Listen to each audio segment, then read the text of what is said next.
And there we go, everyone. We are back again for another fantastic conversation on Friday Night Counter Attack. We are rocking, we are rolling. Spain are the European champions. Gareth Southgate has left his job as England manager, and it is not back to basics now because we are here with someone who is not a basic guest. No, we don't do basics anymore. We're not here to be passing around the back like Kyle Walker and John Stones. We're not here to leave our back posts unmarked as well. We're here to be talking about someone who's been a star in football media from, I'm not even going to say from a British Asian perspective, from just a perspective of a star, because it's been absolutely incredible for so many years now. It's like it's been on my social media screens for so many years, being on TV, having podcasts with ex-footballers, someone who assisted in the Champions League, Wes Brown, my boy. Yeah, I can't not hold my excitement down because it's been very, very long in the waiting for this one, but I think it's come at the right time. I think it's come at the super time to be talking to someone who is a superstar in the football media industry from my This point of view guy. as well. And I'm not talking about myself as well, because otherwise people are like, Hamza, calm down, relax, you're cool. Yeah. But yeah, the one, the only Nubaid Haroon. Thank you very much for joining our conversation. And first of all, before we crack on, did I say your name right? Because I know some people are like, oh, Hamza, you're brown. You have to say it in a Desi way. Or Hamza, you Nah, nailed it, bro. Nailed it. that's cool. How are you doing today? I'm good, man. I'm good. If I knew the introduction was going to be like this, I would have turned up like 3 years ago. But the hype is unbelievable. Now I feel like everything I'm going to say is going to be correct. But no, it's good, man. It's like lovely to chat to you. I don't know if you're going to tell this story, but I'm going to tell it for you. Hamza messaged me about a foot golf thing that they do every year. And I replied this year, thinking it was this year, but that message was last year.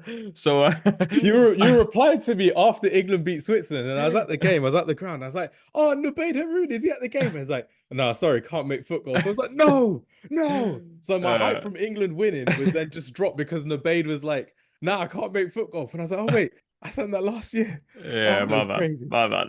It's all good. I'm hoping for a speedy recovery because we'll get a game soon. I know there's some lovely courses up in West Yorkshire as well, which is fantastic. But just to set the scene for everyone, we are going to be talking about Nubaid's career in football media. We're going to be talking about who the next manager for England could be, maybe a former Liverpool manager. And we're also going to be talking about the European team of the tournament, the Euro 2024 team of the tournament. And we're going to be doing our alternative team of the tournament using 11 players that weren't picked. So we're going to be testing out our ball knowledge. And of course, Nubaid is a very, very passionate Liverpool fan. So I've got to get our Liverpool questions at the end of the podcast ahead of a brand new season for Arne Slott and for Liverpool fans indeed. All right, then, Nubaid. Let's start with the biggest topic of all. It's not Gareth Southgate. It's how you're doing right now in the world of football media, because it is great to see what you're doing. I'm appalled that you've got so many people looking at you and you're just there like you're in a, and I use the word appalled very lightly here, by the way. You're in a commercial for Wimbledon and Land Rover. You're doing a podcast with Wes Brown, and you're doing no ratings podcast. You're doing so many different things with Sky Sports, with other brands, with ESPN all across the season. And it's just like, why are you not as famous as you are? I'm not gonna use the term of us because you're brown, but you're kind of everywhere. Maybe you're just everywhere on my feed because I'm a bit of a fan. But how's it going from your side? Because it looks like you're involved in so many different ways. Cricket fan as well, working with the 100 and working with the PSL, of course, as well. Very busy, very, very busy times for you, Nubaid. Let's hear it. Yeah, I mean, again, appreciate the hype, obviously. At the moment, it's one of those things that, like, I think you've pretty much summed it up there. Like, the Gram shows a wonderful story, but as you can see, and for those that are watching or listening, I have a studio in my house, so a lot of what I do is from my own house. But yeah, I am doing the Sky Transfer show this summer. I will be doing the ESPN Football Forecast show for the season.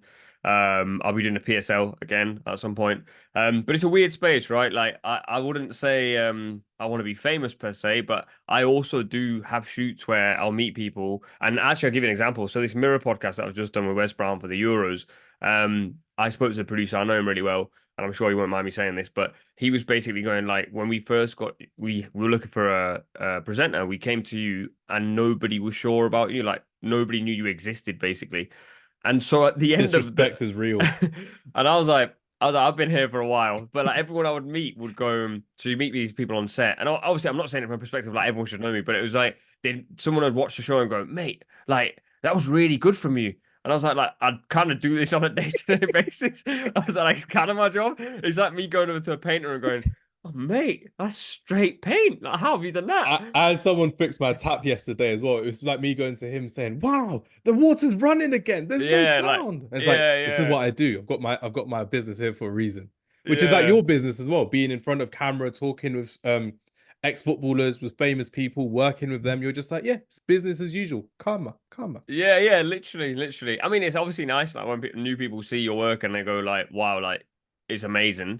But I also received a voice note from the producer, and he was saying like a lot of the people in the office were referring to me as a rare gem or like a great Oh, find, and I was like, "That's a really nice thing to say," but I was like, um. check my work. Like I've been Check my for a while. portfolio. Like I'm not saying I'm like some guy that everyone should know again, but it's more a case of I was like, yeah, I kind of do this for a job. I So earn quite a bit from doing shoots with Kaka, by the way, so I'm pretty good with this. yeah, so yeah, it's been like this, to be fair, the last like 6 months I've picked up a lot. There's been a lot of stuff going on. So obviously people are paying attention. But yeah, you mentioned the Brown thing. I don't know how much you want to go into it, but it does make a difference that you're Brown. I will say that as a caveat to most things. Yeah, it's true. It's like Kingpin said in Spider-Man, business is booming. And when Yeah, business is booming, they're like, "Oh yeah, yeah, we like what you're doing." I'm like, "This is what I've been doing for yeah. years now," which is great. Before we move on to other topics, I just need to get a personal thing out there from my point of view as well. Being such a big cricket fan, for me, I'm very excited to see the Test matches going quite well. At the time of recording, England playing against the West Indies at Trent Bridge. How cool is it you get to work in two big sports, and one sport that you see is very big for British Asian families for playing, and one is Mm, very big for British Asian families for watching, because we yet to see a main superstar in British Asian football, in rather the Premier League for so probably since like Zesh Rahman in the mm. early 2000s, I would say. And then when you're seeing someone like Moeen Ali and Adil Rashid, who have been, and Shoaib Bashir, who's in the team as well for England, who are absolute superstars. What's your kind of reaction to working with PSL teams and working with the 100 as well, being from a family perspective or a friend's perspective? Because you get to work with so many big superstars with big brands from a cricketing perspective and with a footballing perspective. But from my point of view, I just want to hear about your cricketing style of work as well. Honestly, I would say the cricket stuff when you're working with players, like when I worked with Multan Sultans, for example, or when I've done the 100, there's less red tape, and so like Nice. you can say what you want, you can um pitch what you want. Like when you're with a player, like they will also kind of go like, yeah, we'll do whatever you want. Like you just let me know what to do, which is really unique because for context, like in football, you're basically told what you can and can't say most of the time. Yes. Depending on the type of shoot, like if you do a branded shoot, you can get away with things. But if you're doing a shoot for Sky, like I can't go to Mo Salah tomorrow and say, bro, what was that goal against Everton like? Because he's like not even allowed to talk about it. But I can say to Babar Azam, like, oh, you hit 100 against India last time. Do you reckon you hit 100 again? That's not happening in football. So the access is very different. And also I'm quite fortunate that like with Multan Sultans, I know some of the higher up people, I guess, and they've like made me really feel at home. But yeah, honestly, like I've loved cricket for the longest time. I just never really felt there was an opportunity to work in that. And I still feel like the opportunities are pretty dry because, like everyone knows, right? When you watch cricket, it's always ex pros. Like they're Yes. like, even if you put on the test now or anytime this week, it's going to be ex pros. But yeah, so I would say like low key enjoy doing cricket with players more, like on the ground, a lot more than I do in football. Because in football, you have very limited time. But yeah, cricket is a mad sport and also growing rapidly. There's so many competitions, man. Like there's a Cayman Islands T10, I think that's happening, a Scottish T10 that's happening. So there's a lot of cricket to go around now. There's going to be more in the USA and Canada after that shock win. Sorry about it. I don't want to mention. I'm not going to mention it as well. I'm going to move on because I Bro, I know was from a there. I was there. that's what I'm saying. It's pure heartbreak as well. Being in the USA of all countries as well for a defeat like that. I was Yeah. at home and I was like, come on, India gonna win, and you're just there like, nah, it's not gonna happen, and they did, and it was really really bad. I'm not even going to talk about the other win, the other defeat. Sorry about Pakistan because that's too. I'll get too happy about that being a Gujarati person myself. But no, let's move back onto football because we've had a few questions from a few of our followers as well before we get into our main topic, which is the alternative Euros team of the tournament. So, a few questions we've had regarding just yourself as well. Mhm. Who's been your favorite footballer to interview in your I career? get asked this all the time, you know. It's the Um, basic one. I'm sorry to the person who asked us to ask no, this, but no, it's a no, random no. Like, question. it's really difficult one to answer. Like, I know people say because I work in a media, I'm always going to say this, but genuinely, like, I'd say 98% of footballers that I've met are really lovely and chilled. And like, one thing I would say for maybe there's people listening who want to become journalists or want to work in a space, the best thing you can do about footballers is almost pretend like they're not footballers. Because the Mm. moment you start behaving like that's the guy that you love or you adore, they're going to give you no time of day. I'm doing a Uh, poor job with that now, with you no, being one of my favorite content creators, reporters, journalists from no, a no, from a you're British doing station. fine, bro. You're doing fine. Got to keep calm and carry on. Got to have my cool reactions on as well. Think Interesting. and behave like Jose Mourinho when you're around anyone you like. Like, what It's does true. Jose Mourinho think in that situation? I, Um, I was told normally when you got to do it, you got to have your Batman cowl on as well. You got to have your yeah, stern look, and you're like, hmm. But then it yeah, looks boring when I do that. So I'm gonna be a fan. I like being a fan because there's a time when we're going on a caveat here as well. There's a time when I was interviewing a Danish women's footballer for the women's team, and she just scored a winning goal in the World Cup. And then one of my editors made me look like I fancied her. I'm like, oh God, yeah. why did you post that out for as well? It's very crazy. She liked it. She found it quite funny, but I was like, nah, it's making me look very weird on the internet. But that's going to be another one from here as well. Be me fanboying over you as well. But no, back to the question at hand. Favorite? I'll give you top three because you said you had a few, and I've given you some time to think as well. By me, Yeah, I would say that's really player important. probably Alison Becker. Like we did a shoot together and like we still chat here and there now. Like Did he's he a copy your lovely. beard as well after the interview? Listen, he at that time he had a hench beard, and when I met him, and he's enormous as well. So Mm. like, I mean, he owns the beard because he's like 6'7" and I'm 5'10". So I was like, If this, if you didn't know he was a footballer, he'd look proper Scottish with that rugby look as yeah, well. yeah, Proper like a yeah, number five in a Scotland rugby team as well. But yeah. if you didn't know who he was, you'd be like, yeah, proper Scotsman look with that beard. Loveliest fella in the world though. Like genuinely super lovely. Jose Mourinho, obviously not a player, but like what a guy. I did so I think he was at Tottenham. I can't remember exactly when, but when the Tottenham Stadium opened a new one, which is not that new anymore, maybe like 4 or 5 years old. They did like an exhibition match of like Inter Milan legends against Tottenham legends, and Jose was coaching one of those teams. I can't remember which one. And I was working for 433 at the time, so I had access to all areas. And I was in the dressing room, and bear in mind, like I was fair. This is 5 years ago, so I was much younger. Juan Sebastian Veron's just walking around basically naked. Is that why you Zanetti's got that walking. Parma shirt behind you as well? Yeah, I'm repping. And so basically, you got like all these Inter Milan legends roaming around. He must have been coaching Inter Milan now that I think of it. Walking around with basically just their boxes on and some with just a towel around them, getting ready for the game. And I'm just stood at the end of the dressing room, basically. Can I swear? Go for it. Go for it. Shitting myself basically. And Jose's come over and gone sit down. And I've like sat down and he's just sat next to me and he's basically gone to everyone else like, whatever he wants to film, get over here and film it with him.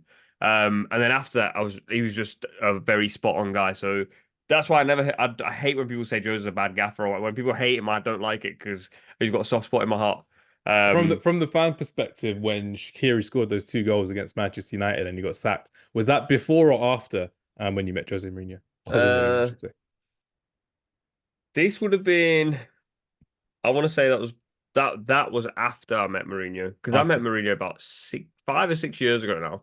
Hmm. So yeah, probably after. Yeah, But yeah, I won't hear a bad word about him. lovely Um, stuff. who else is up there? To be honest, man, like there's so many people that I really like to work with. Oh, the horrors. Oh, the trouble. Oh, Kaka, what am I doing? Kaka's number one. Kaka's There number we one. go. I've set you up for the story that everyone wants to hear about yourself as well. So by all means, you probably told it a million times. You probably tell it to your family at every Eid gathering as well. But let me hear it on record about how you met Kaka. I mean, it's the most insane, strange thing in the world. So Liverpool playing the Champions League final against Real Madrid in Paris. I've been to one in Ukraine where Salah broke his arm, so there's a lot of PTSD coming into this one. Mm, And the agency working there, like I got a last minute pass in all fairness. So I got a last minute pass to the game, and the day after they play on the pitch, like the creators that go. There's so much more context to this, but the creators that go play with legends, and we didn't know who the legends were. Yeah, basically we go to the final. I won't add too much context to this, but we met R9 in the hotel lobby where I of filmed with course. it, and I was going mad. And then we get on this mini bus to go to the game, and Will Farrell's on this bus. Trevor Noah's on this bus. Damson Idris, who I didn't know at the time, and now I know because I've watched Snowfall, Mm. was on this bus. And there's going Anyway, to be in the F1 film as well. That's coming up. yeah, which looks If you're an nuts, F1 by the fan. way. Yeah, which looks nuts. We get to the stadium. They drop us off. Liverpool lose. I've basically like hustled the guys at this agency going, please, I need to play tomorrow. Like, I'll extend my flight. They were like, cool. Like, you can get the slightly later flight. You can play. At this point, I still don't know that Kaka's playing. We get there. Kaka's playing for the other team. I'm losing my mind, obviously. And then he switches teams because it's very uneven because he's unbelievably good at Oh, football. here's that guy on the pitch who's like, oh, you know what? It's 5-1 up. Let me go on the other team to make it even. Honestly, because he's such a lovely guy, like people were bowing down to him at halftime because it was like 6-1 and he was just running. He wasn't even running, but he was running the game. So he comes on our team and there's like a minute to go, and I just got bought on at centre back. And for context, I'm 5'10". I hate aerial duels. I didn't want to play centre back. So I've asked the guy at Nubaid right back. Cannavaro didn't want to be there. That's what I'm Bro, saying. I was not even close to kind of. I was more like what's his name? Who am I thinking of? Socrates at Arsenal. Oh, Like Mustafi just vibes. Pablo Mustafi Mari. vibes, but I like Mustafi because he's Muslim, so I got like bias towards him. So just go Mustafi, for go beard as for another well. guy. World Cup winner. I don't mind it. So yeah, I was more like Mustafi at centre back. So I've asked for a switch. Luckily, the guy who's playing centre back, playing right back, getting much more of the ball than I, switched with me. And literally from the next goal kick, I play I want to say we play a 1-2, me and Kaka. I get it off someone else, play a 3-4 with Kaka. I cut it back. 3 no-look passes in there from yours truly. Kaka puts it in the far corner. And it was just a very mad moment. And then Like, he points at you. He points at you straight yeah, away. He's like there, and it was a your mad heart must moment, have been out of your chest by then. Oh my God, bro. that's a story to tell everyone.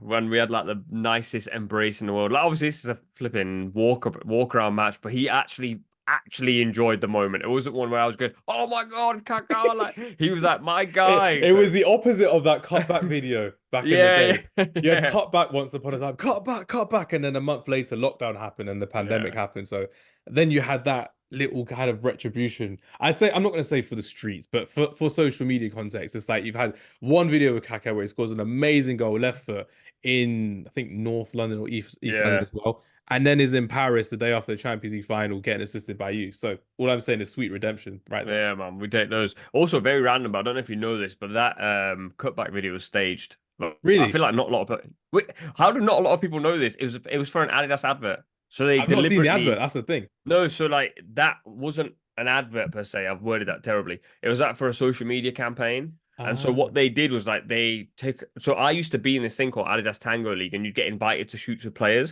And yes. basically, you stand like as a mannequin, and the player puts the ball through your legs, comes to the other side, and they film little bits and piece it together. But occasionally, they'll do stuff like that where someone will volley it in the top corner, and they'll go, "Oh," and someone will be filming it on their phone, but the whole thing is staged. So the guy was saying cutback, it was completely staged. And It's then probably the obviously, director. Oh my so God. Addy have put it everywhere, like through Fabrizio Romano and people like that. So it catches that organic fire. Um, Ah. but yeah, it was fake. So it's like vegan food then. It's meant to be organic, but it's not organic. It's It's just that not. It's it's a fake substitute, really. yeah, it's corn, bro. It's corn. It's literally corn as well. Oh man, I had tofu yesterday as well. I should have tofu ramen again for a long time now.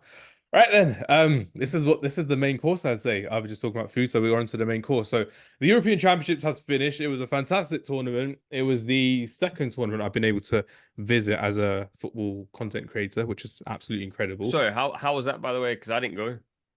You didn't go. No, so how was it? It was it was quite fun. It was very enjoyable. I got to work with different people, which was quite cool out there. So like with Goal, Live Score, Yes. and I got to meet some different creators again. So like Miles Addy, I got to meet Aaron Chikaya, which was really cool. Ali from Goal, which was really cool. Met Ben Foster. We were staying in the same hotel, which was Oh, really cool. Got a nice nice little guy. photo with Very him. nice guy. Lovely guy to speak with as well. His manager was like, "Oh, we just won. I don't want to have another fan dealing with Ben." I'm just wanted to chat, and it was cool. Mm. No, it was really lovely, and it gave me a bit more perception of England fans away. So it was quite cool because there was a Swiss fan who was drunk out of his mind trying to start a fight with me because I'm wearing an England shirt, walking out the ground, and this guy tried to start a fight with me by trying to kick my shoes, and he missed. I kind of like jumped out the way, and he just kept looking at me. And me being me with my Ray-Bans on, shout out to my uncle for buying them as an Eid gift. I was looking at him, staring him down, and he looked very, very upset. And he tried to walk towards me. And then a few England fans kind of just stepped in the way, like, no, no, get away from us. So it's quite cool. So Oh, see. I was quite happy with the experience. It was a fantastic experience to go to. And I'm glad I went to a game where, for me, being a Manchester United fan, I love Trent Alexander-Arnold. I'm a big fan of him. So a lot of people are like, why are you gassing up Trent so much? I'm like, because he's a sick footballer, man. He's so good. For him to score that winning penalty against Jan Sommer, for him to smash it and then just kick the ball out of the stadium, I loved it. It was a fantastic moment for me. Really enjoyed it. And inshallah, many more tournaments and experiences to come Sick. over the season, which would be good. So my wife's already asking me, when's your next foreign football trip? And then we'll start planning. I'm like, that's cool. She gets a holiday. I get 90 minutes of football to work with as well, which is good. But it was a really Love lovely that. experience. Thank you for asking. I Love appreciate that. it. But as we kind of know, I'm not gonna divulge as well, but one of us isn't a proper England fan. It may be me, it may be Nubaid. That's all I'm gonna say.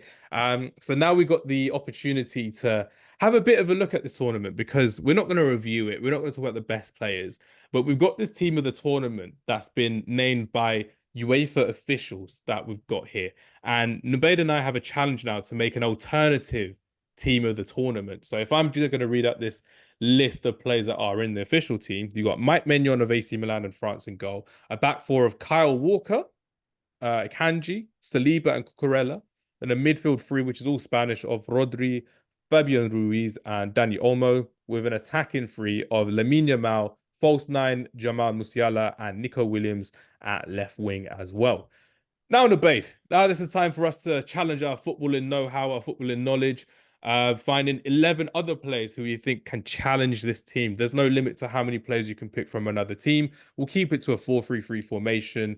And before we get into it, for me, Euro 2024 may not have been the best of Euro tournaments, but how did you find it for yourself? Working with, of course, the Daily Mirror, with Wes Brown, being able to capture every single bit of content for the Daily Mirror as well. But how did you get to experience it this time around? It was good to be fair. I did have a few offers to go, but it just didn't work out for timing. And I've traveled quite a lot. You just mentioned your partner, but I have a 16-month-old daughter, so like me traveling about anyway in season is difficult. So then to Yes. be away, like to go do the Euros when some of the work that I was getting offered like wasn't as lucrative as maybe. I've got to really I've got to give the pros and cons at home, and if the cons are quite close to the pros, I can't be traveling around everywhere. So to be fair though, I was also doing the pod for the Mirror, so it was difficult to travel anyway. Think of the children. That was in your mind, the main thing. Yeah, exactly.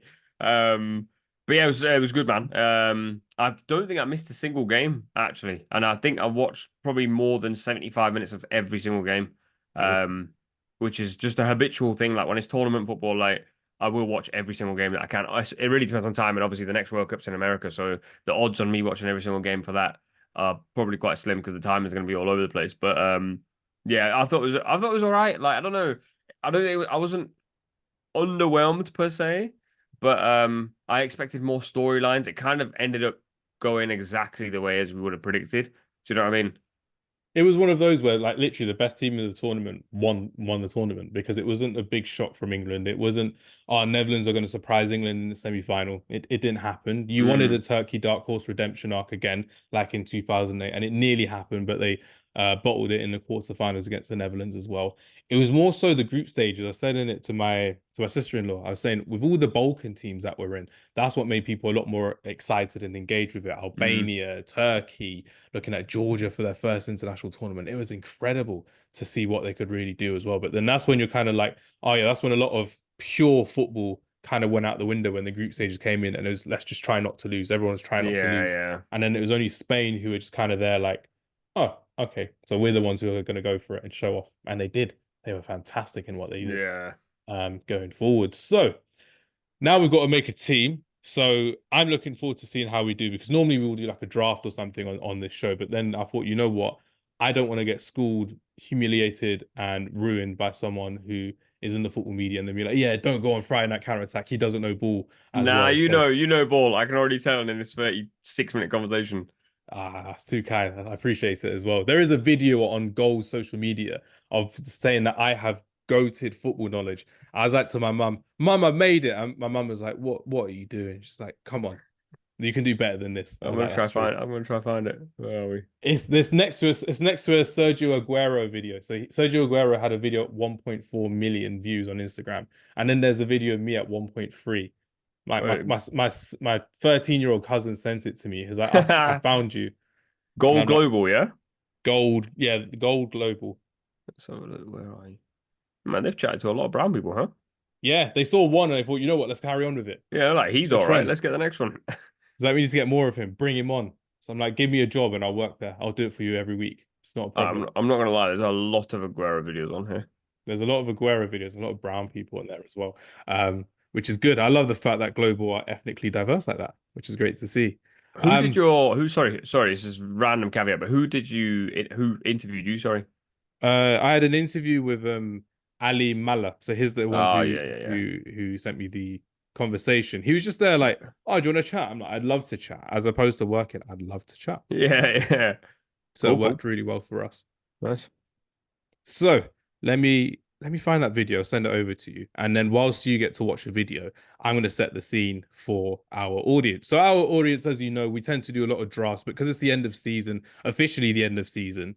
It's one of those things where I thought, you know what, let's try and find this alternative team to the European Championships. So I've just sent this to you. I've sent it as a TikTok because I've got it as a TikTok sent, which is cool. But Nice. what we've got is we've got all these other teams to look forward to as well. We've got Georgia to look at. We've got Switzerland to look at. I'm no longer a fan of anything Swiss to our audience. So, like I said, I've binned all my Lin. I'm not a fan of Roger Federer anymore. This is how I'm looking at things these days. With Swiss fans being rude to me whilst I'm out in Switzerland, I didn't deserve it, but because I'm wearing an England shirt, they're like, "Oh, let's try and get at him." I'm like, nah, not at all. So, going back to front, we're going in a 4-3-3 formation. We've got someone to replace Mike Maignan or to face against Mike Maignan. For goalkeepers, there's three that have come into my mind originally. So what we'll do is Nubaid will pick one position for sure. I'll pick one position for sure. And we'll obviously have a bit of a debate to think, actually, he may be in the wrong here. But without further ado, here's our European 2024. Here's our Euro 2024 alternative team of the tournament, featuring Nubaid Haroon.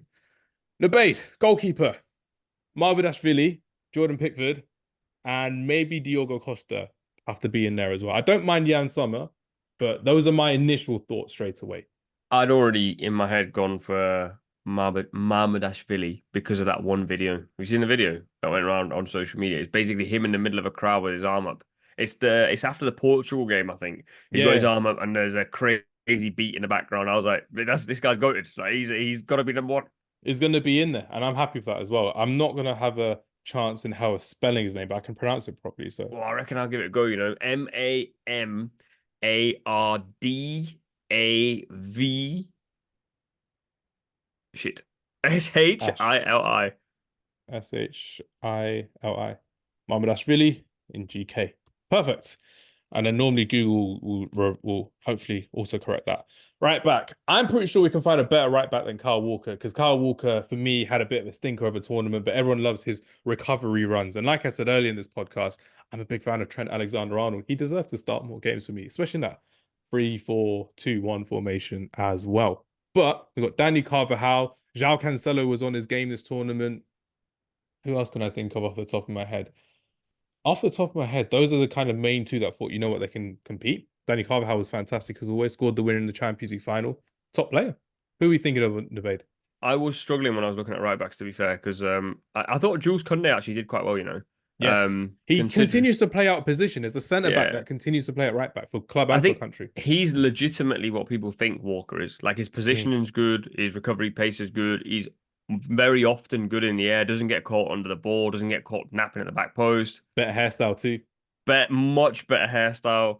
But I do think Danny Carvajal's so disrespected, and I think he's had a really good tournament because a lot of people would have said at the start of the tournament, Carvajal, Cucurella. I think Gary Neville actually said Cucurella's a weakness, and I think, in my opinion, Carvajal would get the nod. Yeah, that's absolutely fine. I'm going to stick with Carvajal for this one. Now, centre backs, we get one choice each. So Saliba and Akanji have been picked. I'm looking at this centre back partnership and I'm thinking there are going to be some memorable mentions as well. So Dragusin for Romania, he was pretty Mm, good from what I enjoyed. Kevin Danso for Austria, I thought was very good. fantastic. And I'm expecting a big move for him this summer. I'm surprised no one like, for example, Man United, who are looking for a centre back as well. I've not gone for someone like Kevin Danso. And maybe that's just the career mode in me playing EA24, I see. Mark Gurhey has to be mentioned. And Aymeric Laporte as well, I'd say. Those are kind of My my guy. four that have come off the top of the head. But who are you thinking for yourself? Emirate Report is my guy. I think he's because he went to Saudi. I think people forgot how good he was, but he's one of the best players at getting into wide areas. Considering he played with Cucurella at centre back, sorry, at left back, you got to cover wide spaces pretty well. I think he does it quite well. Also, I was looking at Pongracic at Croatia centre back. Yes. He's at Lecce at the moment, played for Dortmund. You're wearing a Dortmund shirt. I think he had a good tournament, but we only get one choice each. So I'm gonna take Laporte because I think he was very good this tournament. Absolutely. My question now is, do we go for someone like Jonathan Tah or do we go for because Jonathan Tah was pretty good after a fantastic unbeaten domestic season in the Bundesliga for Bayer Leverkusen. But I'm a big fan of Mark Guehi. I can't lie. I can't lie about Mark Guehi, but I don't know, man. I don't know. I think I because he think wasn't as challenged as much. That's the way that I'm looking at it too. And we've uh, forgotten someone very, very big as well. Someone who John is older Stones. than both of us as well. Or Portugal's Pepe. Pepe. Yeah. Yeah. I on Mark Gahey, I think he had a decent tournament, but I also think I look at Was the it because the Slovenia standard was game. so low for him? Yeah, and I think like there were games like the Slovenia game where he was at fault The for Denmark one as well. the Denmark one as well. But I think because he's a new shiny toy at centre back and we weren't very good or England weren't very good, I think he gets a lot more praise and I think he's a good centre back by the way. But I think he's getting a lot more hype than maybe what's deserved. Yes. Pepe was good, but I don't know. I want to go for Danzo personally. I think Danzo deserves a shout. Gonna go for Danso, which would be cool. I'm very happy with Kevin Danso. Fantastic centre back. For RC Lens, and it's still got some more quality as well. Because I got to watch Austria. I keep beating around the bush, but I went to go watch Austria against Sweden back in September last year, and he was fantastic in that game as well. Him and Alaba were fantastic to watch together. Left back, we've got to find an alternative for Marc Cucurella. And can I just say, for Marc Cucurella to play every single game of the Euros with Alejandro Grimaldo, who was fantastic for Bayer Leverkusen this season, not even get a shout, not even get a whisper into this game. It goes to show that Cucurella is very well trusted by De La Fuente as well. What are we thinking for left back, Nabe? I'm struggling, I can't lie. I looked through like every single left back in the tournament and I was kind of stuck on like a Nathan Ake, but like I don't know. I think generally speaking, there is a real lack of left backs currently in world football. My choice is the Turkish left back, Ferdi Kadigolu. He But was he's playing very, left very wing good. back. That's And the he's thing. He was right-footed left back makes right-footed me left back. quease. Oh, it's very difficult, but he was my first choice. I thought he was very good to watch as well. He created a good few chances, very reliable, but it's one of those where he loves to attack as well. And again, playing for Fenerbahce, he finished second last season in the Turkish Mm. league, which was incredible. I mean, I don't hate it, man. Like I think there's a real lack of top quality left backs, and because he played left wing back, I didn't consider him. But if you're willing to play with a right-footed left wing back, that's on you. That's on me, but it allows you to pick the CDM now as well, the defensive midfielder. So I'll go for Ferdi Kadigolu. That's how you pronounce his name, and that's how you type his name as well. So, are we going to go for two defensive midfielders, or are we going to go for like one holding and two attacking? What are we thinking, Nubaid? I reckon one holding, two attacking. Excellent. I've got an attacking one in mind, but I think you'll have him written down quite likely. Okay, let's say your defensive midfielder. Where are we going with this one? You're not picking Declan Rice, that's for sure. That's for Yeah, damn sure. I'm not either. I'm not either. But the less I say, the better. I think João Palhinha had a very good tournament. Alina. It's so weird that he's got to move to Bayern mid-tournament. Like normally that happens after, like they might agree a fee or whatnot. But he was in there initially. I was expecting a lot more from Sudakov at Ukraine, but he had a stinker. So I would probably go João Palhinha. Lovely stuff. I was a big fan of Vitinha as well. So I thought he was very bright to watch as well. And when you're looking at PSG with Vitinha and Fabian Ruiz, Xavi Simons still at the club as well. They've got a bright future ahead of them. It's just about if Xavi Simons actually continues to play in this team as well. But centre midfielders, I'm looking at them and I'm thinking, wait, hold on. Sorry. The holding midfield has to be Xhaka. What are we doing, bro? I was going to put him centre mid. I was going to put Oh, centre mid. fair. I'm ready. I'm good with that. I was going to talk about Freuler, who was his midfield partner, who was fantastic. But with Granit Xhaka, he was that catalyst in midfield. And I hate just using that same term again of him being the engine, the motor in the Swiss national team. But he really was. And the fact that we're seeing a Swiss team dominate England in Dusseldorf in the quarterfinals. I know I was there and watched it with my own two eyes. It goes to show that England still can't compete with a lot of these different types of midfielders that we don't see. Xhaka breaking the lines, Xhaka creating chances, shooting, but also tough enough to stop the attack and to press from the front as well. So Granit Xhaka, fantastic tournament in itself as well. Oh, tricky attacking midfielder. we can't put Antoine Griezmann there because he had a stinker of a tournament as well. Phil Foden was the biggest letdown for me. Phil Foden did not start any fire because the only thing he did that tournament is start that song for the England fans. But nah, I'm not putting anyone like that in there as well. Who are you thinking for an attacking midfielder in here, Nubaid? Arda Güler for me. Um, I think he was like, there's certain players that I think at a young age, there's certain features in their game that stand out, and I don't mean technical.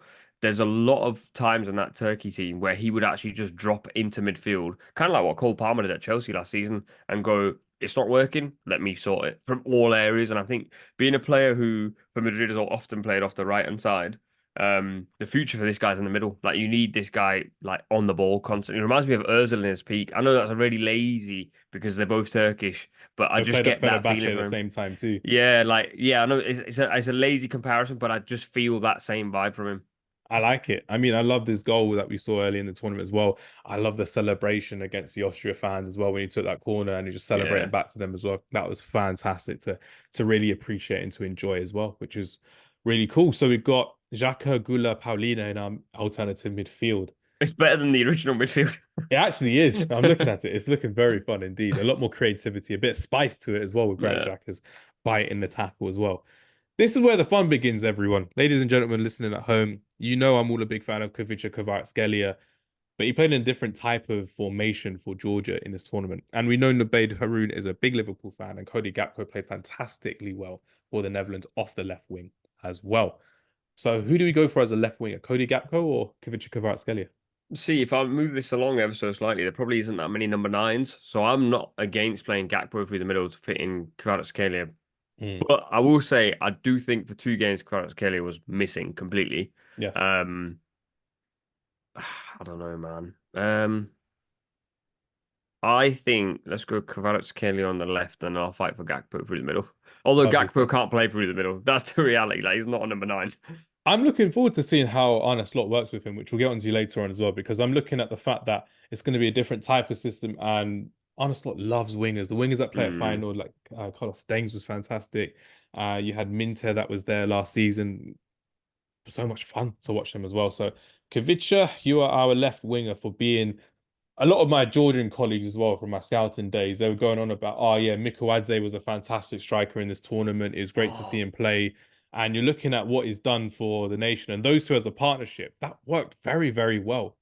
But then I'm looking at the strikers, and we're talking about Mikuadze, his joint top scorer, Gakpo with the goals as well. I'm looking at it and I'm thinking, I really like Breel and Bolo, but he didn't come in until later in the tournament. So I'm not sure I mm. want to put him in there as well. He's Striker a wise, handful. He's he's a a handful. handful. He's got Yeah, he's come back from like a lot of these players in this team have come back from big injuries. Arda Güler the whole yeah. season and Bolo for Monaco come back after a big season as well. Um, but yeah, this choice is going to be yours as well because I vouch for Kuvica Kvaratskhelia. So if you want to put Cody Gakpo false nine, by all means.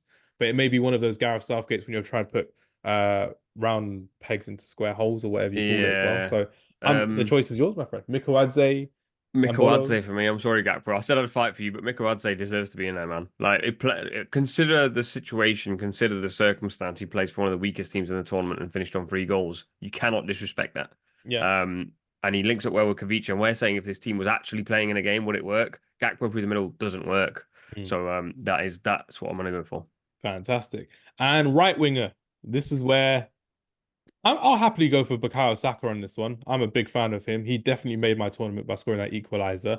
I'm looking through at who else we can be picking as well. We've looked at right wingers, right wing back. So you can go for someone like Daniel Marlon, who had a decent Mm. tournament, didn't really offer much, but he was just here, there, and neither everywhere. I'm looking at France with Ousmane Dembele, had a couple of good games, but wasn't really Mm. creatively at his best as well. Very poor with his end product. Is anyone coming to mind for yourself here, Can I Nabe? throw in there Dan Ndoye? Only scored one, got 1 assist, but he was a real like shining star for Switzerland. Someone that I think is going to get a move. And there's also another player, actually, 2 players that I think both will get moves. And Dennis Mann at Romania plays for Parma at the moment. Had a really good season at Parma, obviously Serie B. Baller.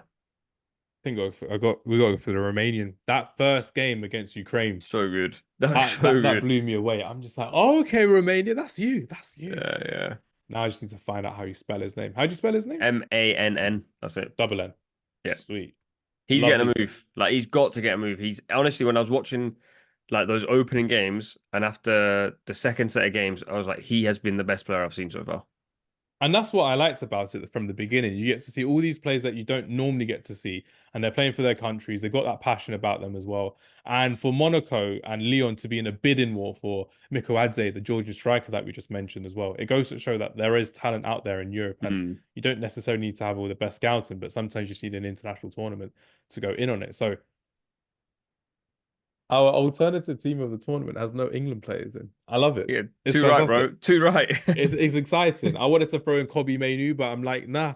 I love Kobe Mainu, but I'm just very happy with this alternative look that we've got. Vitinha was a very big call for me, but I'm happy you went for Paulina instead, which is good. So back to front, our alternative European Championship 2024 team of the tournament is Mamardashvili in goal, a back four of Danny Carvajal, Kevin Danso, right centre back, Laporte, left centre back, and Ferdi Kadigoglu, one of my picks for the tournament at left back as well. A midfield three of Paulina and Granit Xhaka sitting in that midfield with Xhaka allowing himself to go box to box, and Arda Güler having a bit of a free role to go into the pockets and create and cause havoc in the final third. With a attacking three of Kvicha Kvaratskhelia on the left-hand side, Mikoadze with their counter-attacking blistering speed to continue going, and we've got Man from Romania who lit up the tournament in that opening game against Ukraine, which I think it was in Munich. I'm pretty sure it was in Munich, but it's a Yeah, fantastic game to watch as well. I'm very proud of that team. What do you think, Nubaid? I'm very satisfied.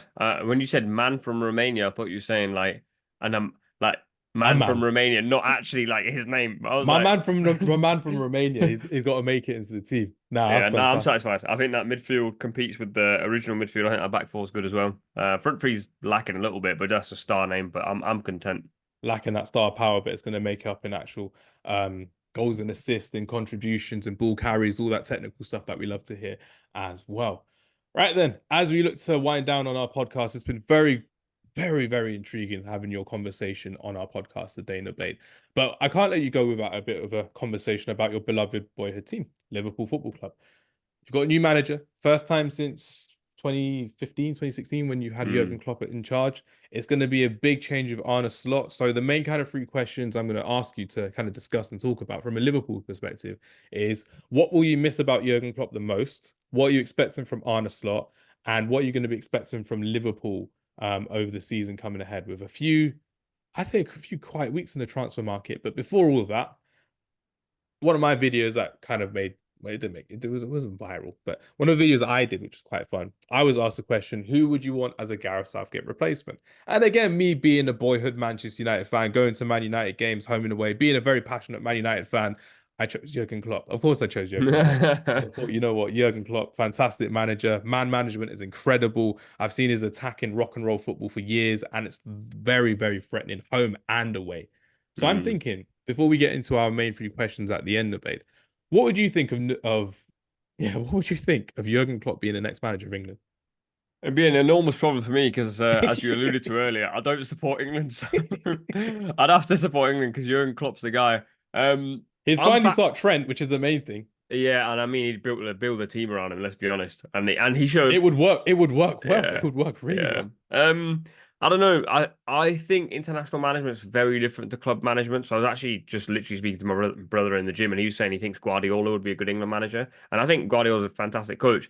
But he, for example, is someone who needs to instill his ideas into players. And if you get these players for 6, 7 weeks a year and they rotate constantly, and you have different players coming in, he won't be able to instill a style. For Klopp, slightly different, probably more down the Southgate line of management, much more of a man manager, less of a tactician. Probably could work on it on an international basis where you're 4 weeks in, I don't know, the next one in 4 weeks in the States and he's just with you the whole time. Mm. The energy would remain. I think that's the key thing for the next England manager. You need to get the right energy. If you go and get Mourinho, it's the complete opposite of Southgate. But would I like to see Klopp in the England seat? Absolutely not. From a personal standpoint, absolutely not. It's going to be great because you're kind of being a bit selfish there. Yeah, we've had the glory for England at Liverpool. England don't need it anymore as well. They can go for someone like Graham Potter or Yeah. Frank Lampard because as everyone in the If media is Frank kind of, Lampard gets that job, brother, I'm doing my coaching badges tomorrow. No disrespect to Frank Lampard, but I've already that, got my coaching badges, so I may be next in yeah, line. We let's never go. know. Get We me in never as know. assistant. It needs to be done. It needs to be done. Oh man. But yeah, it's going to be a tough time for the England, the FA, I would say, because they're looking at potentially getting in Guardiola and having someone like Lee Kazi come in as an interim, who's been fantastic for the young groups as well, winning the under-23 championship Hmm. last summer as well, featuring Cole Palmer and Anthony Gordon. And Anthony Gordon barely got any game time as well. So, like I said, as long as we get a good manager in, I'm very happy to see Who what we've would you got. But prefer, Klopp or Pep? Like, who I do you go for think would work? I think Klopp would work personally because you still need that feel good factor. The media love him in the country already, and from for no disrespect for Liverpool fans as well, but even when things go bad, Liverpool fans always give him the benefit of the doubt when things are going Hmm. bad as well. So that's something where I think in the media, where it's happened with Gareth Southgate, it can happen with Jurgen Klopp as well. And everyone thinks, oh, he has to sing the national anthem, he has to be this, he has to be that. No, he speaks English. He's a great person to follow, and has got that charismatic ability to get anyone on side. I've never really Hmm. seen anyone from a Liverpool standpoint go, oh, I hate working with Jurgen Klopp, from rather the coaching staff to the media to the players. Would you agree with that? I think only Sacco springs to mind, but I remember when he got rid of him, it was early in his tenure, Mamadou Sacco, and people said this is a shocking decision because he was good, and it Yes. turned out it was a He was on the phenomenal ascendancy decision. too. Yeah. Yeah, but it was a phenomenal decision because I don't know where Sacco is now, Yeah. and I'm pretty sure he went off Lorient, and maybe. somewhere like that, like his career completely plummeted. So yeah, I'm I'm gonna have to he's Google his name now. I think he's also one of the guys that, like, if say you're in this situation where say Foden's underperforming, because he's got the charisma, he's got the name, he can substitute Foden and no one bats an eyelid. Where is Saka? He plays in the Georgian league. That's what I'm He saying. Like, this guy's gone. to FC Torpedo That's Kutaisi. funny. That's Oh, funny. oh, wow. Oh, what a guy. Thank you, Wikipedia, for sorting us out there as well. That's Right mad. then, I've given you your time to think of these three questions as well. So, what are you expecting from Liverpool this season? What's your expectation for Arne Slot? And how will you fare after the departure of Jurgen Klopp? So, we'll start with the Jurgen Klopp question because it makes sense as well. What are you Mm. expecting with the lack of Jurgen Klopp at Liverpool Football Club after nearly a decade in charge at Liverpool Football Club? Probably the feeling. Like, like Klopp makes you feel a certain way. And Yes. that's the biggest thing for me. Like, as a football fan, You obviously I'm a get to Liverpool walk fan. out the house, get to have your chest sticking out all the time, feel Yeah. proud about who you're watching. Do you still get Yeah. that as a fan as well when you get to go to Anfield? Yeah, like yes or no. Like, generally speaking, I'm probably not like yourself. I actually prefer watching games from my sofa because I don't know why I can't concentrate in a stadium and I'm not like a screamy, shouty person. Mm, Um, but like with Jurgen Klopp, he made you want to go to the stadium. Like a yeah. Champions League home night against anyone was gonna be a nightmare for the other team and you wanted to be there. But it's also the guy's character, like off the pitch. I know a lot of people make a lot of his comments and say he's a PR merchant, etc., etc. I The actually think tiger he meme that always does the rounds when they lose. yeah, but I think this brother actually does think this way. Like I think he is like he's a politician without being a politician. Yeah. And that like character, that side of him that made rivals like him and effectively like Liverpool at times was like our biggest strength. So I think the feeling will definitely change, and that's a weird one for me because like it's almost like being in a long-term relationship and leaving that person and not knowing what you're going to get into next. And Arne Slot is kind of that. Um, so yeah, it's more like oh man, like it's gonna be weird, like not seeing Klopp in the dugout. Probably similar for you when Fergie left. Yeah, I would say so because with me, I'm looking at it and I'm thinking Arne Slot, from what I've seen from the outside looking in, he's a great tactician. He's enjoyed his time in Dutch football, and he was even being touted for the Netherlands job once upon a time before Ronald Mm. Koeman came back in. So there was a lot of quality in what he's done so far. It's just we've seen how the Premier League is a different type of beast for a lot of managers coming in. Sometimes you'll have someone like Antonio Conte who will come in and just take the ball by the horns, and it'll be like, you know what, this is my first time in England. I'm going to take it so well, and I'm going to win the league in my first season. And then you'll have others like Frank de Boer who gets sacked after 4 games for Crystal Palace as well. So I'm thinking he's going to be more along the lines of the Antonio Conte, not so much in terms of challenging for a title, but from what I've seen, he's got a great starting lineup already from what I'm looking at as well. They may not all be fresh and fit from the first game of the season, but he's going to have a big squad when he comes back in of big players and big personalities. Mm. It's just, I don't want it to be a David Moyes thing. Again, objectively speaking, I don't want it to be a David Moyes thing where Mm. the great man has left, the new ones come in, the substitute t-shirts come in, and you're kind of waiting for the teacher to come back in because you're thinking Van Dijk, Trent, Mohamed Salah, they're gonna be like, we can walk all over this manager if we want to as well. And you know they can because they've been there and done that, and they've got the medals to prove it as well. What do you think, Yeah. Nubaid?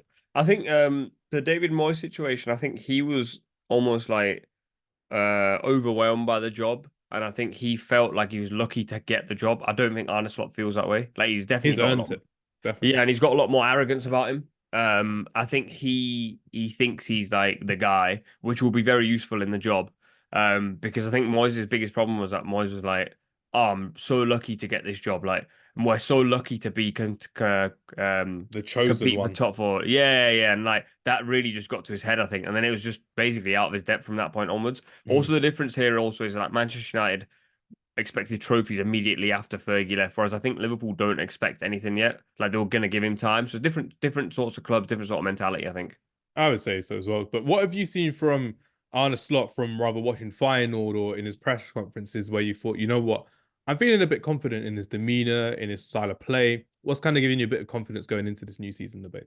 His demeanor, probably. Everyone who like watches the stuff that I do or like listens to what I say, I'm more of a. I really believe psychology is seriously underrated in the world, but also in sport as well. In And Asian households specifically as well. exactly, bro. Psychology is not a thing in Asian household. You're not motivated, get motivated. Non-existent. Are you Yeah. sad? Be happy then. Yeah. And I think his demeanor comes across quite well. I've heard very good things from people who have already met him and worked with him. Tactically, I think there's some loopholes in his system and also the way he plays, and also his pressing isn't great, let's just say. But he'll learn Wild. those things. I don't think you can learn to be like a Gareth Southgate character or learn to be a Klopp. Like you either are or you're not. You have to be So what you are. yeah, and I think he's closer to a Klopp Southgate from what I've seen anyway, very limited, than like a Conte in terms of character, and that's quite important to me. Yes, that's good to see as well. And then with Liverpool going into this new season as well, do you expect them to be in and around that top five? Because as you know, with the Champions League changing as well, there's no longer going to be a top four, it'll be a top five for Champions League spots as well. Are there any young players that you think, you know what, you need to know about them before the season starts? Maybe Bajcetic comes back into the team. Maybe we're going to see more of someone like Kwanzaa being in the starting lineup. Who can we kind of look I out for think from a Liverpool perspective? purely on quality, I think to answer your first question, Liverpool will be in the top five race, like Yeah. because the quality's just there. Like they still have so many world class players that can drag you over the line, almost like what Southgate's just done with England. Yes. Kwanzaa, I think, is so underrated. Like I said before, He should have uh, gone instead of yeah. Lewis Dunk for me. That's exactly what I said. Because you want in that system, you want an athletic centre back who can get into wide areas. He's good in possession, two-footed. I saw a stat the other day because obviously Manchester United are about to sign Lenny Euro, who's got these wonderful passing stats, and Kwanzaa's 0.2% behind him in a passing stat, and this guy's going for 63 million. That 0.2% was when he Is passed it to the Bruno Bruno Fernandes Fernandes. pass? Yeah, Yeah, I saw that yeah, one as well. I'm like, yeah. oh, no one likes to miss that pass as well, which is Yeah. crazy. But I'm looking at Quansah, and I'm thinking the fact that he's another young player coming through at Liverpool, just like we've seen at Trent do it for what since the 2018 season as well, Mm. 2017, 2018. It goes to show that there's going to be quality always coming through at Melwood as well. And that's for me. I'm pretty sure with Liverpool fans as well, Liverpool, Arsenal, Man United, they're very, very proud of their academy players that come through and Mm. they have a certain type of backing for them as well. Is there anyone else from your side that you think, you know what, watch out from this season? He may just turn up. Someone like Ben Doak, for example. Ben Doak, we've sort of waited on for a while. I don't know if he'll get the chance because of his position, and also Yeah. because I just think that that position in particular has a lot of pressure on it. Kwanzaa's coming next to Van Dijk, who can babysit you a lot, whereas Liverpool's front three were under a lot of pressure last season. They've still got guys like Cody and Darwin who are still finding their feet, so I don't think you can throw in a Ben Doak. I was looking at this earlier, and really, like honestly, no one completely stands out to me at the moment because we've basically just had a few of the players sort of like turn up last season and people now have gone like they're definitely fit. Like Conor Bradley, for example, people are saying he's definitely a first teamer. I am excited to see Stefan Bajcetic. He said he's learned a lot from Thiago. I liked him when he first came into the side, but I thought he was misprofiled because we were desperate for a number six. Comes Yes. into a more settled team this time round. And that midfield does look good. I can't lie. We're still missing a six, by the way. Go and buy me a six. We need a six. That It's the could be most our ending important topic. position. If we had to find a replacement for a number six for Liverpool, who would you want to go for? It's transfer Honestly, season at the end of the day. We've there's watched the um Euros. there's a real dearth of sixes because I think that the position's evolving, right? Like Rodri is the best six in the world. Mm, Declan Rice is the second best six in the world, but they're not really sixes anymore. Like Rodri can do every facet of the game. Rice not as good as Rodri in most facets, but many um things. but Rodri is like the new mold of a six. Like, can you be a six, but can you also provide passes into the final third? Can you also play line breaking passes? Can you also play balls into wide areas? So like actually And you maybe come the up new clutch and score in the Champions League final. yeah, like Rodri's a very specific type of player. There may be like Stefan Bajcetic could be that answer because technically he's got all the qualities, but I don't know if he's got the defensive awareness. But I was looking at this the other day and I'm really struggling to find someone that I think would fit into that six because I don't think you can play McAllister as a six. Like let the Nah. man flourish in his actual position. Um, I am struggling unless you've got any suggestions. I mean, it's more like hope than expectation. So I'm looking at someone like Bruno Guimaraes would be amazing for Yeah, Liverpool, but and with the Liverpool whole ain't buying Newcastle that guy. situation, yeah, with the whole Yeah. Newcastle situation is crazy. You're looking at someone like Vitinha, who was fantastic, but he can also be a number 8 if needs be as well. I mean, See, Joshua but the Kimmich thing is is, looking to be available now at Bayern Munich with company looking to start in Paulina. So but short-term option, you're maybe. looking at this as like a Man U fan, like this infinite cash in the bank type thing. Liverpool don't have that. Liverpool gonna go buy someone for we 18 million plus 16 million in add-ons. don't be disrespecting Endo like that. He was good last season. No, He was I fantastic. actually think Endo was fantastic, but he really played to his absolute maximum. Was still not good enough, like to be in comparison to the other sixes. So That's true. Endo is brilliant, and Endo is great. Right, let me put myself in a Liverpool perspective. We're not going for the most expensive players. Let's go for someone who, you know what, I thought he was pretty good at the Euros. Morten Hjulmand, the guy who scored that goal Mm, against England. He was a good defensive midfielder. He allowed Ericsson to be free. Kjolberg's true. turned into prime Steven Gerrard in that England game as well. And he's been very good for Sporting Lisbon. I believe they won the league last season as well. So Yeah, from my fair. scouting knowledge, I think he'd be pretty good. As an alternative, if I know that it may not be that kind of same way, but maybe if you are looking at someone like a Ibrahima Sangare from Nottingham Forest, if you are looking at someone like a Ruben Neves from Saudi Arabia once upon a Mm, time, and someone who I've always loved and appreciated, Ismail Benacer as well from AC Milan, but it's just about if he yeah. settles into England. They're kind of alternatives if we're not looking at the upper echelons of number 6. That's what I would say I as well. promise you, Liverpool will get a player from the Championship. Promise you, or like Bundesliga too. Like Liverpool are not fixing this number six situation with You by mentioned buying them. a proper number You six. mentioned number 6, Calvin Phillips. Would you take him? No. Good, good. I'm in that boat as well. I wouldn't take him anywhere at all. Uh, The only other one I can think of was the Dutch one, Schouten, the PSV player. yeah, he Wasn't was. half He was. bad.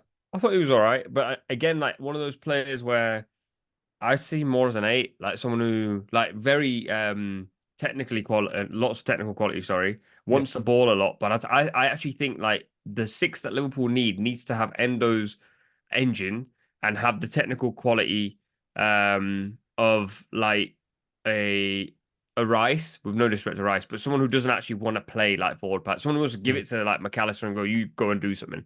Because if you have like another possession dominant six, you need the ball at McAllister's feet. Like that's the guy to build your midfield around. You kind of just described Manuel Locatelli from Juventus in a way. Yeah, but again, we're not going to go for these guys. It's true. I mean, they just signed Douglas Luiz. That could have been Yeah, an option there but as well. we're going to go for like Sammy Khedira. Like he's retired. Get Out of Sammy retirement, Khedira get him in. out of the studio from that UEFA Yeah. podcast as well. He'll Uh, be there as well, which is fantastic. And what's also been fantastic is this incredible conversation with yourself and debate as well. And my final question to you before we wrap up and say our outros is what can we expect from you over the upcoming season with all your projects, all your shows, your No Ratings podcast? Let's get excited about the new season. Forget about England losing in the Euros final. What can we be excited about for yourself, debate? In all fairness, like I haven't really mapped out this season. This is like planning time now. Between now and probably the end of July is when I sit with people that I know and get some advice and think about what I want to do. But yeah, at the moment, like I'm doing the Sky Transfer Show, which is always good. I've done that. I think it's my fifth transfer show now, so super lucky to be able to do that. I'm blessed. And then I'm doing the ESPN football forecast, like I mentioned, potentially working on something with the Mirror for the season. So Another one. Lovely. yeah, so I think things are going to be happening, but we're in planning stage, and when it's planning stage, it's one of those things like I don't know how much of a South Asian audience you've got, so you can explain to them, but I don't want to give Nazar to myself in reverse. Like That's I don't true. want to hype loads of stuff and then nothing happens because I know what this space is like. It can be very volatile. Very brutal at times and Yeah, understandable as but well. yeah, hopefully onwards and upwards because we've had a good summer. It's been a fantastic summer. It's been a great few years. And when you're looking at it as well, but the way I explain it to my wife today is I'm going through the upper echelons of British Asian football media presenters, reporters, journalists. So I've spoken to Mr. Daniel Khan, I've spoken to Miriam Walker Khan, I've spoken to Nubaid Haroon, And I'm thinking, would you consider yourself the final boss? Because you've got Reshman Chowdhury as well. You've got a few other people out there. Would you consider yourself the final boss if we're using wrestling terms, like The Rock did once upon a time? Or British Asian presenters, You reporters? described me as Kingpin, and he's one of my favorite villains. So I wouldn't say. I think Reshman Chowdhury is like immensely talented. She speaks about 15 languages. So I'd say I'm definitely below Reshman. I mean, all these people are super. Even like Danielle and Mim, they're super talented and definitely like getting very very known in the space. So yeah, I'll let people decide if they think I'm the final boss. For now, I'm thinking of using that just as a my guy. title. Life of the Final Boss, featuring Nubaid Haroon. That would be good. But no, it's an absolute pleasure to speak with you. Thank you very much for your time, for your efforts, and your conversation. I wish you every success going forward. So there's no nazar from my side as well. Do I, my ad? Because you know it's no nazar as well. All of our Yeah. non-Muslim listeners will be like, "What did you just say, Hamza?" I'm like, "Relax, it's fine. Relax, it's all good." But no, enjoy your time off. Enjoy your time with your family. Enjoy the Olympics that are coming up as well, which will be Yeah. fantastic to watch, nevertheless. And everyone, thank you very much for watching. Take care, and I look forward to seeing you. Well, I'm not going anywhere in the new season, so I'm going to still be recording content, but hopefully we'll have a new look Friday Night Counter Attack come August, which will be looking good. So I'm looking forward to seeing that shine. Everyone, thank you very much. Take care, and we'll see you later. Thank you.